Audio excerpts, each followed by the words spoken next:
गिरगाव चौपाटीवर पोहोचलेले मुख्यमंत्री, उपमुख्यमंत्री, केंद्रीय मंत्री आपल्याला पाहायला मिळतात। या सगळ्या परिस्थितीचा आढावा घेत आहेत। गणपती बाप्पाला निरोप देताना दिसतात गिरगावमधले।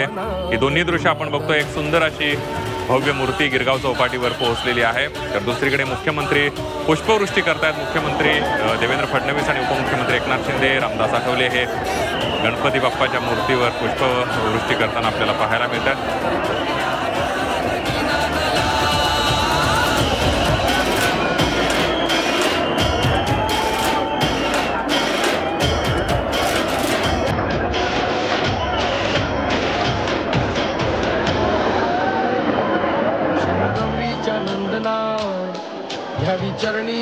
आपण बघतोय शेतकऱ्याच्या रूपातला हा पहिल्या दृश्यांमधला गणपती बाप्पा आपल्याला पाहायला मिळतोय। हातामध्ये एक नांगर आहे, दुसऱ्या हातामध्ये अवजार आहे, एका हातामध्ये